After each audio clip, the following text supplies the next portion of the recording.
Enter প্রেম করেছে নন্তু তার এই ৪২ বছরের জীবনে। জীবনভরই নন্তু প্রেমে পড়েছে।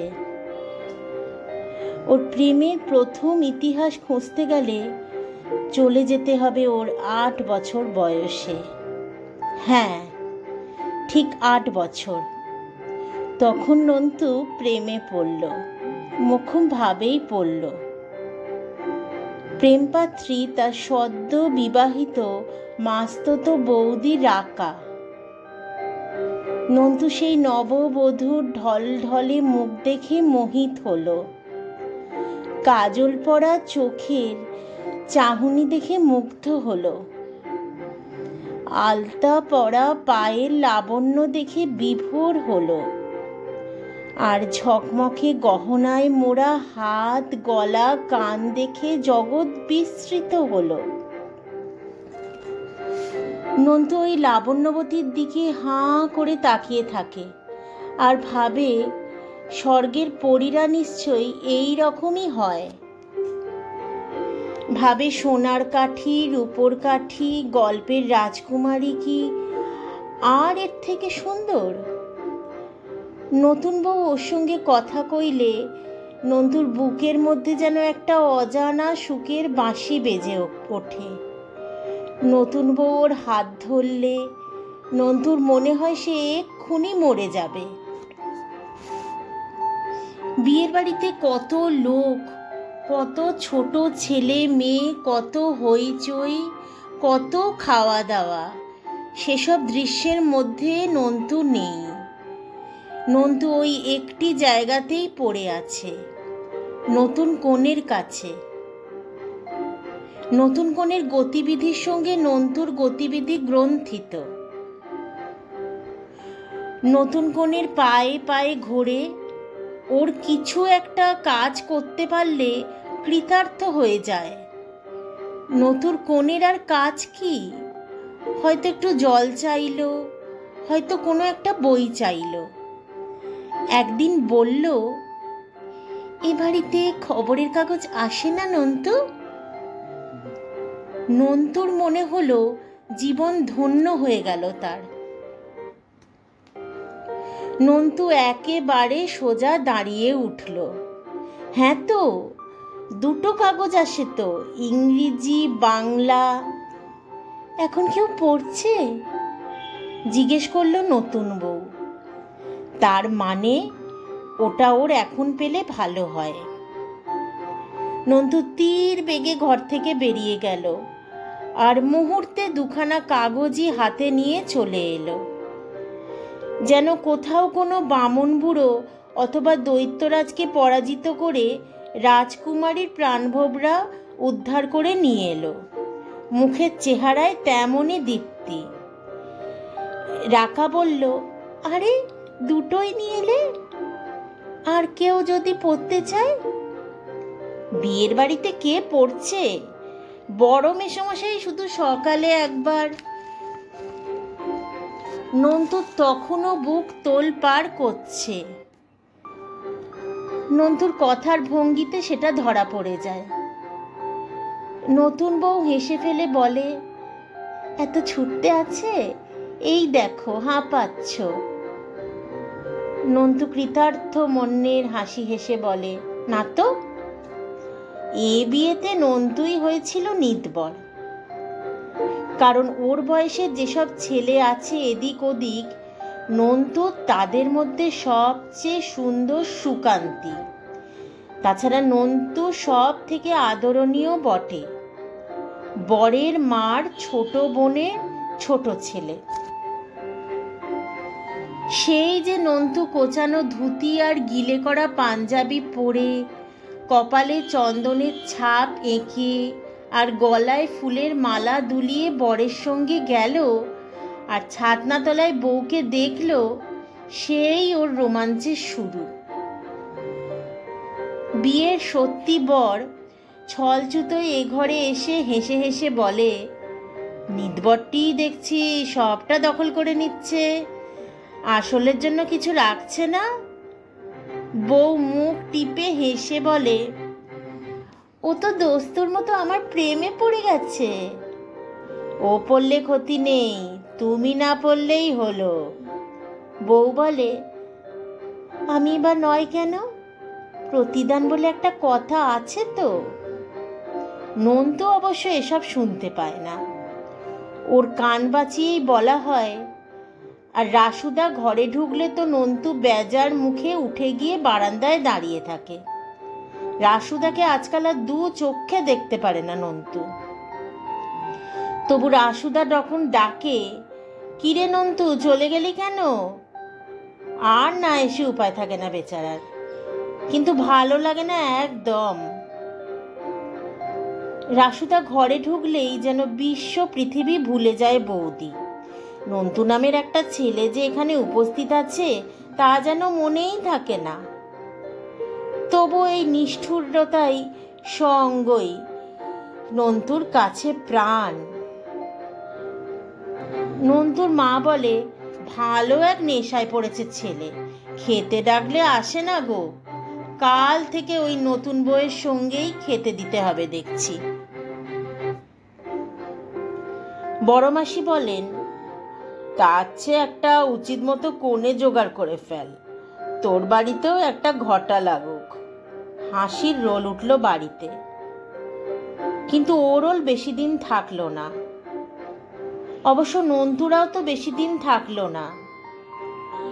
নেহাত গরমের ছুটির মধ্যে এই বিয়েটা হলো বলেই এতদিন থাকতে পাওয়া। যেতে তো হবেই একদিন, কিন্তু শেষ রক্ষা আর হলো না। যাবার দিন নন্তু এমন এক কাণ্ড করে বসলো যে সবাই নন্তুর এ কদিনের ব্যবহারের আসল মানে খুঁজে পেয়ে হাঁ হয়ে গেল। আর ভাবতে লাগলো, যত সরল শিশু ভাবা যাচ্ছিল তত তো নয় বাপু। চলে আসার দিন নন্তু এক ফাঁকে একটি প্রণয় কাব্য লিখে রাকার হাতে গুঁজে দিয়ে পালালো। বলে গেল, কাউকে দেখাবে না কিন্তু। কিন্তু অবিশ্বাসিনী নারী নন্তুর এই নিষেধের মর্যাদা রাখল না। ফলে বাড়ি শুদ্ধ সকলের হাতে হাতেই ফিরতে লাগলো সেই কবিতাপত্র। হাসি স্রোতেই ভাসমান হয়ে পড়ল সবাই, কিন্তু মনে মনে না ভেবে পারল না, ও খোকা তলে তলে তো বেশ পেকেছ দেখছি। সেই কাব্যপত্রটি এই, রাকা রাকা রাকা, তোমায় ছেড়ে চলে যেতে প্রাণ হচ্ছে ফাঁকা। তুমি এত সুন্দর তাই তো এত ভালোবাসি। তোমার সবই সুন্দর, কথা আর হাসি। স্কুলে গিয়েও তোমার কথা মনে পড়বে। লেখা পড়া সব কিছু মাথায় চড়বে। ইতি নন্তু। শেষ লাইন দুটোই মারাত্মক। এর মধ্যেই পাকামির আভাস। যাক, বাড়ি ফিরে বাবার হাতের একটি কড়া কানমোলা ব্যতীত আর কোনো খেসারত দিতে হয়নি নন্তুকে তার প্রথম প্রেম বাবদ। সেটা দিতে হলো দ্বিতীয়বারের বার। দ্বিতীয়বার প্রেমে পড়েছিল নন্তু তার চেয়ে যখন 13-14 বছর বয়স তখন। এবার প্রেমপাত্রী তাদের পাশের ফ্ল্যাটের নতুন আসা ভাড়াটেদের 12 বছরের মেয়ে দীপা। মেয়ে নয়, যেন পাকা আপেল, ফোটা গোলাপ। নন্তু জানলা দিয়ে নতুন ভাড়াটেদের আসা দেখছিল। খাট, আলমারি, আয়না, দেরাজ নামানো দেখতে দেখতে হঠাৎ ওই মেয়েকে দেখল, এবং দেখল আর মরল। নন্তুর থেকে একটি বড় একটা ছেলেও ছিল ওদের বাড়িতে। নন্তু হঠাৎ তার দারুণ ভক্ত হয়ে গেল। নন্তু ওদের বাড়িতেই পড়ে থাকতে শুরু করলো। মা কিছু বললে তেজের গলায় বলে, দীপকদার কাছে পড়া বুঝে নিতে গিয়েছিলাম। মা সন্দেহের গলায় বলে, ওর এত সময় আছে কি? যে এতক্ষণ তোকে পড়ায়? নন্তু আরও জোর গলায় বলে, এতক্ষণ পড়াবে কেন? দীপকদা বলে, সর্বদা পড়া পড়া করলে মাথা খারাপ হয়ে যায়, ক্যারাম খেল। খেলাটা মিথ্যে নয়। নন্তু গেলেই দীপা ক্যারাম বোর্ড পেরে বসে। দাদার নাম দীপক, বোনের নাম দীপা। শব্দটার সঙ্গে কোনো মিল খুঁজে না পাওয়ার জন্যই হোক, আর পূর্ব অভিজ্ঞতার তিক্ত স্বাদের স্মরণেই হোক, এবার আর নন্তু কবিতার দিক দিয়ে গেল না। নন্তু সোজাসুজি দীপার হাত ধরে বলে বসল, আমি তোমাকে ভালোবাসি। দীপা যে সত্যি একেবারে অবোধ তা মনে করবার হেতু নেই। আপন রূপ সম্পর্কে দিব্যি সচেতন ওই দ্বাদশী। ছলাকলাও শিখেছে কম নয়। ক্যারাম খেলায় হেরে গিয়ে যখন হইচই করে অথবা আর খেলবো না বলে ঘুঁটি ছড়িয়ে উঠে যায়, তখন ভঙ্গিমা করে অনেক, এবং খাটো ফ্রকের আঁটো কাটের বাহারটি কিসে ভালো মতো উদ্ঘাটিত হয় তা ভালোই জানে। কিন্তু এখন নন্তুর ওই প্রেম নিবেদন সেরফ এইমাত্র পৃথিবীতে পড়া মুখে বলল, ও মা, সে কথা এত ঘটা করে বলার কি আছে রে? বন্ধু হোস, ভালোবাসবি না? আমিও তো তোকে কত ভালোবাসি। 13 বছরের নন্তু তার থেকে 1 বছর 2 মাসের ছোট এই অবোধ বালিকার মধুর সরলতায় মুগ্ধ হলো, আবার করুণাও বোধ করলো। তাই করুণার গলাতেই তাকে জ্ঞান দেবার মহৎ উদ্দেশ্য নিয়ে বলল, তুই এমন বুদ্ধুর মতো নয় মোটেই। তোর জামাইবাবু তোর দিদিকে যেমন ভালোবাসে তেমনই, বন্ধুর মতো নয়, সেই রকম। এ মা, কি অসভ্য! বলে দেব দিদিকে, চল তোকে দিদির কাছে নিয়ে যাই বলে দীপা ওকে এমনভাবে সাট্টে পাট্টে ধরে নিয়ে চলল, তেমন ধরা একমাত্র চোরকেই ধরে লোকে, চোর পালিয়ে যাবার ভয়ে। কিন্তু এখানে চোর কি পালিয়ে যাবার? নন্তুর মনে হলো, ধরা পড়ার মতো সুখ কি এই ইহ পৃথিবীতে আর আছে? নন্তু সেই সুখটা তাড়িয়ে তাড়িয়ে উপভোগ করতে চোখ বুজল। কিন্তু নন্তুর সময় নির্বাচনটা বড় ভুল হয়েছিল। দীপার দিদি জামাইবাবুর উপস্থিতিতে দীপার সঙ্গে প্রেমের রকম ফেরের ব্যাখ্যা করাটা সমীচীন হয়নি তার। তবে সেটা বুঝল নন্তু একটু লেটে। চোখ বোঝা অবস্থাতেই দিদির গলা শুনতে পেল। এর মানে? কণ্ঠস্বর কুলিশ কঠোর। সঙ্গে সঙ্গেই দীপার শিশু কণ্ঠের আদুরে কথা যেন কানের ওপর বাজ ফেলল। দেখ না দিদি, এই পাজিটা এমন অসভ্য কথা বলছে, তাই তোমার কাছে ধরে নিয়ে যাচ্ছি। আর নিয়ে যেতে হবে না, বাচাল বেহায়া মেয়ে কোথাকার, ছাড় ওকে। মুহূর্তে স্বর্গসুখ বিলুপ্ত। পায়ের তলায় কি মাটি আছে? থাকলে নন্তু নামক প্রেমিক বালকটি তলিয়ে যাচ্ছে কেন? দিদি নন্তুকে জিজ্ঞেস করল না, কি বলেছিস তুই দীপাকে? দীপাকেই জিজ্ঞেস করল, কি বলেছে? দীপা অবলীলায় বলল, বলেছে জামাইবাবু তোমায় যেমন ভালোবাসে ও আমায় তেমনই, হি হি। এমন অসভ্য না। নন্তু তখন লোকচরিত বিশ্লেষণ করতে শেখেনি, কিন্তু তখন নন্তুর মনের মধ্যে যে ঝড় বইছিল তা ভাষার ছাঁচে ফেললে এই দাঁড়ায়, উহ, মেয়ে মানুষ কি সর্বনেশের জাত! ফোটা গোলাপের মধ্যে এমন কাঁটা, পাকা আপেলের ভিতরটা এমন পচা।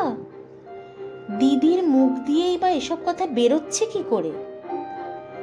নন্তু ভিজে বেড়াল, নন্তু ন্যাকা বদমাইশ, নন্তু বোকা বজ্জাত। নন্তু মনে মনে ঠিক করলো, জীবনে আর এই মেয়ে মানুষ জাতটার কাউকে ভালোবাসা নয়। এরা হাসতে হাসতে লোকের গলা কাটতে পারে। আসুক কোনোদিন ওই পাজি মেয়েটা, এই নন্তু ক্যারাম খেলবি বলে ডাকতে, মজা দেখিয়ে দেবে নন্তু। কিন্তু ইহজীবনে আর তাকে মজা দেখাবার সুযোগ পেল না নন্তু। মেয়েটা কোনো দিন ডাকা তো দূরের কথা, নন্তুর দিকে তাকিয়েও দেখল না। নন্তুর সামনে দিয়ে স্কুলে গেল এলো করতে করতে শরীরটাকে এমন বারবারন্ত করে তুলল যে 14তেই 18 মনে হতে লাগলো। অবশেষে সত্যি 18 হতে না হতে দীপুকে শ্বশুরবাড়ি পাঠিয়ে দিল ওরা। ওই বিয়েটাকে ঘিরে অনেক স্বপ্ন দেখেছিল নন্তু। বিরোধ ভুলে ওরা নেমন্তন্ন করবে। বাড়ির আর কেউ যেতে না চাওয়ায় ছাই ফেলতে ভাঙা কুলো নন্তুকেই যেতে হবে নেমন্তন্ন রক্ষা করতে। তারপর বিয়ের কনেকে জানিয়ে আসা যাবে, তোমার জন্যই আজ আমার এই দশা, তোমার জন্যই আজ আমি মরতে বসেছি। কিন্তু কথাগুলো বলবার সুযোগ আর পেল না নন্তু। দীপুর চোখের চামড়াহীন বাপটা পড়শি হিসেবেও নন্তুদের একখানা নেমন্তন্ন চিঠি দিল না। সেই পুরনো রাগ পুষে রেখেছে। চিঠিটা বুক পকেটে না থাকলে কিসের বলে বলিয়ান হয়ে এরকম গোলমেলে জায়গায় যাওয়া যাবে? তবে ঢুকতে পেলেও এবং বলতে পেলেও সত্যি কথা তো আর বলা হতো না। সত্যি কি আর দীপুর দুর্ব্যবহারে বুক ভাঙা হয়ে নন্তু চুপ করে বসেছিল, নাকি 13 থেকে 19 এই 6টা বছর রমণহীন পৃথিবীতে বাস করে এলো নন্তু? এই 6 বছরে কম করেও 3, 6, 18 বার প্রেমে পড়েছে নন্তু। অতএব 18 বার বুক ভাঙা মন নিয়ে ঘুরে ঘুরে আবার ভাঙা বুক জোড়া দেবার ওষুধ খুঁজে বেরিয়েছে। বুকের মাঝে একখানা তাজা চকচকে প্রেম নেই, সর্বদা স্মরণ করবার মতো একখানা মুখ নেই। এই অবস্থা নন্তুর ধারণার বাইরে। তবে নন্তু এর ফাঁকে ফাঁকে পাশটাশগুলোও চালিয়ে গেছে ঠিক মতো, এই যা বাঁচোয়া। নন্তুর এইসব প্রেমের পাত্রীরা বিচিত্র। এর মধ্যে নন্তুর থেকে বয়সে অনেকটা বড়ও থেকেছে 2-1 জন, যেমন চারুলতাদি, মনীষা খুড়িমা। তাছাড়া পাশের বাড়ির মেয়ে, দাদার শ্বশুর বাড়ির মেয়ে, বামুনদির মেয়ে, রজনী শ্যাকরার মেয়ে, লন্ড্রি সুবোদ্দার মেয়ে, মিল্ক সেন্টারে দুগ্ধদাত্রী মেয়ে, আরও কত কত। কিন্তু এমনই ভাগ্য নন্তুর যে নন্তুই শুধু প্রেমে বিহল হয়। তার প্রেমাস্পদারা ফিরেও তাকায় না, আর যদি বা তাকায় সেটা নন্তুকে শাসাতে আর বড়দের বলে দিতে। একটা প্রেমেও নন্তু সাকসেসফুল হতে পারল না, সব বিশ্বাসঘাতিনীর দল। অথচ নন্তু সুন্দর সুকান্তি পুরুষ, দেখলেই তো ভালোবাসতে ইচ্ছে হবার কথা। তা সেই ইচ্ছে নন্তুর কলেজের মেয়েদের মধ্যে দেখা দিল। তাই নন্তুকে কলেজ শুদ্ধ মেয়ের প্রেমে পড়তে হলো। যাতে নন্তুকে নিরপেক্ষ বলে ধরা যায়, নন্তুকে তাই কখনো বেলার সঙ্গে বেড়াতে যেতে দেখতে পাওয়া যায়, কখনো কণার সঙ্গে গঙ্গার ধারে ঘুরতে দেখা যায়, কখনো মঞ্জুরির সঙ্গে কফি হাউসে, কখনো হৈমন্তীর সঙ্গে দক্ষিণেশ্বরে। মোটের মাথায় প্রেম শূন্য অবস্থা একবারও থাকেনি নন্তুর জীবনে। কিন্তু এই প্রেমের জন্য নন্তু তার জীবনে কি কম লাঞ্ছিত হয়েছে, কম তিরস্কৃত? কখনো নিজের গার্জেনদের কাছে, আবার কখনো অপরপক্ষের গার্জেনদের কাছে, কখনো প্রেমপাত্রী নিজেই ঠিকরে সরে গেছে, যেমন কেতকী হালদার। ওর পিরিয়ডে একদিন নন্তুকে রাখি বোসের সঙ্গে চায়ের দোকানে বসে চা খেতে দেখেই ওর মাথায় রক্ত চড়ে উঠেছিল। ফট ফট করে চায়ের দোকানে ঘুরে এসে নন্তুকে যাচ্ছে তাই করে বেরিয়ে পড়েছিল বাড়ির উল্টো মুখে। তারপর কেতকী কলেজ শুদ্ধ সবাইকে নন্তুর বিশ্বাসঘাতকতার কথা বলে বেরিয়েছে এবং নিজের রুমাল ভিজিয়েছে। স্বভাবতই এতে লোকের নন্তুর প্রতি সমবেদনার মনোভাব চলে যায়, বরং তার উপর তীব্র একটা বিরুদ্ধ ভাব এসে যায়। কিন্তু চরম করল সেকেন্ড ইয়ারের ছেলেরা। সবাই মিলে নন্তুকে আচমকা ঘিরে ফেলে আচ্ছা করে ধোলাই দিল। বলল, চাঁদু, তুমি ভেবেছ কি চাঁদ মুখটি দেখিয়ে তুমি গাছেরও খাবে তলারও কুড়বে? তোমার প্রেম রোগ সারাচ্ছি জন্মের শোধ। বাড়ি ফিরতে মা চমকে উঠে শিউরে বললেন, এ কি সর্বনাশ, এ কি চেহারা, কি হয়েছে? নন্তু বলল, দারুণ পড়ে গিয়েছি।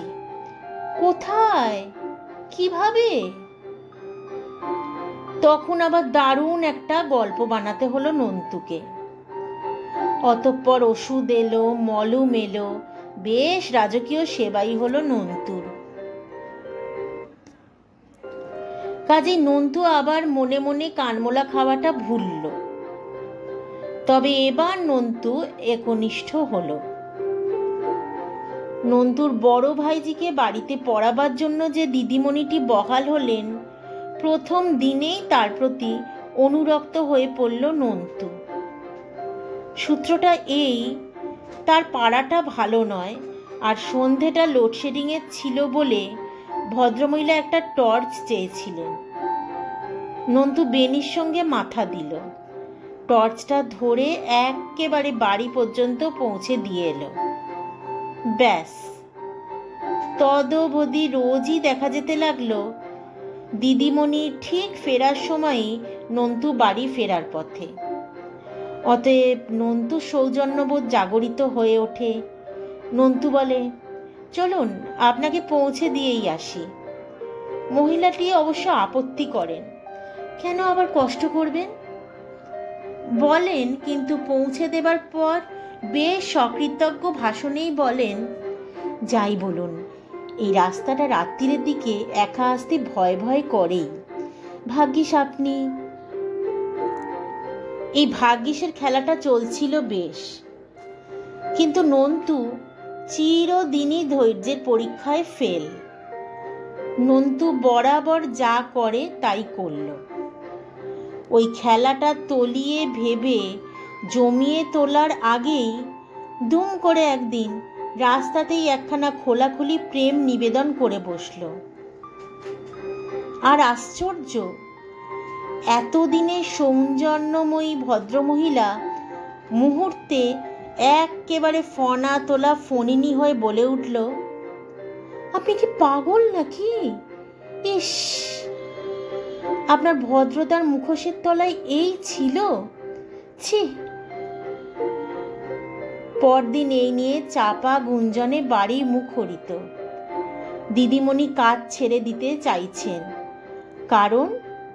কারণ তার ছাত্রীর কাকা। নন্তুর বৌদি এমন দিদিমণিটি হাতছাড়ার আশঙ্কায় ঝাঁঝালো হলেন। লেখাপড়া তো শিখলে অনেক, জ্ঞান বুদ্ধির বালাই হলো না কেন? সুন্দরী মেয়ে দেখলেই আর চোখে কানে দেখতে পাবে না, এরও কবে যাবে তোমার? সুধা বিশ্বাসের সিঁথিতে যে সিঁদুর ছিল তাও চোখে পড়েনি? আর তো তোমায় ছাড়া গরু করে রাখা যায় না, এবার গোয়ালে পুড়তে হবে। অতএব তোর জোর করে মহা সমারোহে গোয়ালজাত করা হলো নন্তুকে। বাড়ির ছোট ছেলে, সমারোহ ভালোই হলো। আনাজ কানাজ থেকে পর্যন্ত আত্মীয় স্বজন এসে ভিড় করল। তাদের মধ্যে সুন্দরী সুন্দরী মেয়েও ছিল অনেক, কিন্তু নন্তুর নবপরিণীতার কাছে সবাই নিষ্প্রভ। নন্তুর মা খোট ধরেছিলেন, ও আমার সুন্দর মুখ ভালোবাসে, সেটি এনে দিতে হবে। তা ভাগ্যক্রমে এসে গেলেও, না এসে যাবারও কারণ নেই। নন্তুর ভালো নাম নন্দিত কুমার। নন্তু ইতিহাসে এমএ, নন্তু দেখতে রূপবান, এবং নন্তু এমন একটা নামী কলেজের লেকচারার। তাছাড়া নন্তু বাড়ির ছোট ছেলে, এখনো মা বাপ বর্তমান, এবং 3 দাদাই কেষ্ট বিষ্টু। সম্প্রতি নন্তুর মেজদা গাড়ি কিনেছেন, আর নন্তুর ঠাকুরদা এমন একখানি রাস্তার ওপর এমন একখানি জাঁদরেল 3 তলা বাড়ি হাঁকড়ে রেখে গেছেন যে আরও এক পুরুষের বংশধরদেরও কুলিয়ে যাবে। অতএব সুন্দরী, সুগায়িকা, সুপাত্রী জুটবে নন্তুর, এটা আশ্চর্যের নয়। সবাই নিঃশ্বাস ফেলে বাঁচল। এতদিনে নন্তু একটা বৈধ প্রেম পাত্রী পেল, আর নন্তুকে নিয়ে দিশেহারা হতে হবে না। বাড়ির লোকের, পাড়ার লোকের, আত্মীয় স্বজনের, বন্ধু মহলে এ যাবৎকাল তো সবাইকে হতে হয়েছে দিশেহারা। কাকের মুখ থেকে মাছের মতো, বেড়ালের মুখ থেকে দুধের মতো, সিঁড়ির মুখ থেকে হামা দেয়া শিশুর মতো ধর ধর করতে হয়েছে তো চিরকাল নন্তুকে নন্তুরই মুখ থেকে। আর কারোর দায়িত্ব নেই।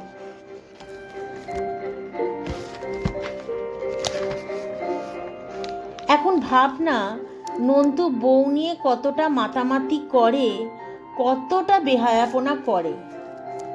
অষ্টমঙ্গলার মধ্যেই তো হানিমুনে যাবার জন্য উদ্দাম হচ্ছে দেখা গেল। আমি নন্তুদের পাড়ার চিরকালের বাসিন্দা। নন্তুর বিয়ে পর্যন্তও তাই ছিলাম। কর্মচক্রে তারপরেই হঠাৎ দেশ ছাড়া হতে হলো। তারপর যা হয়, প্রথম ঘন ঘন চিঠিপত্রে খবরের লেনদেন, ক্রমশ কমতে কমতে একেবারে শূন্যের অঙ্কে।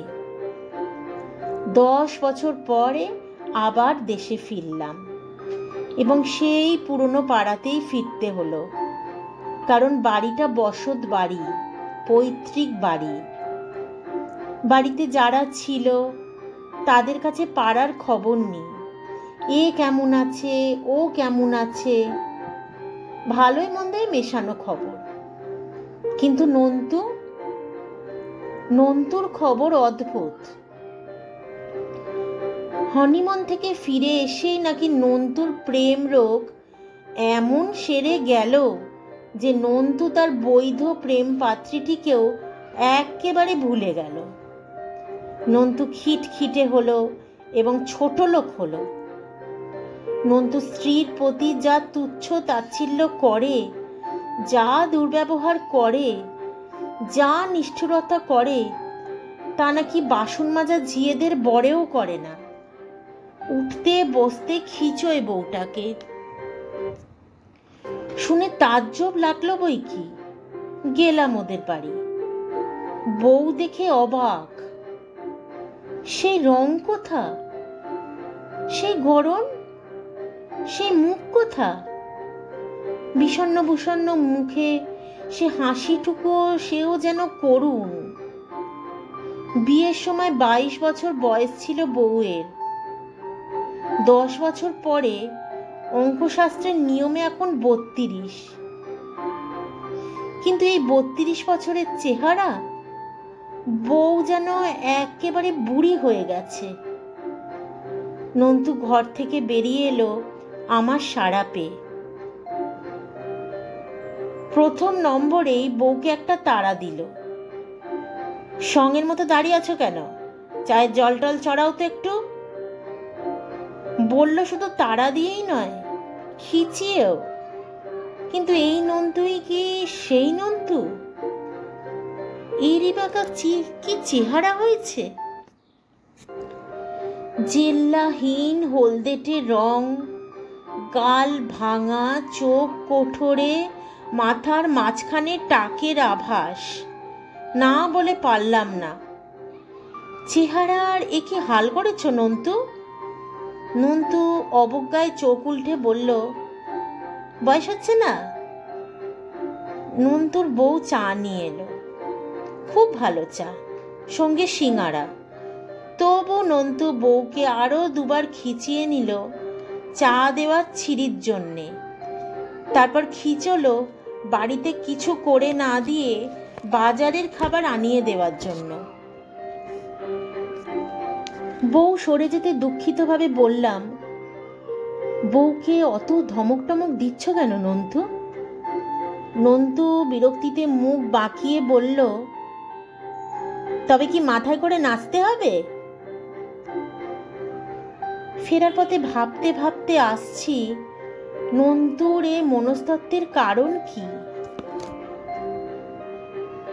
বিয়ে হয়ে নন্তুর সব সম্ভাবনা ফুরিয়ে যাওয়ার হতাশায়, না সারা জীবন নন্তু নারী জাতির কাছে যে দাগা পেয়েছে, হাতের মুঠোয় তাদের একজনকে পেয়ে হিংস্র প্রতিশোধ নেওয়া?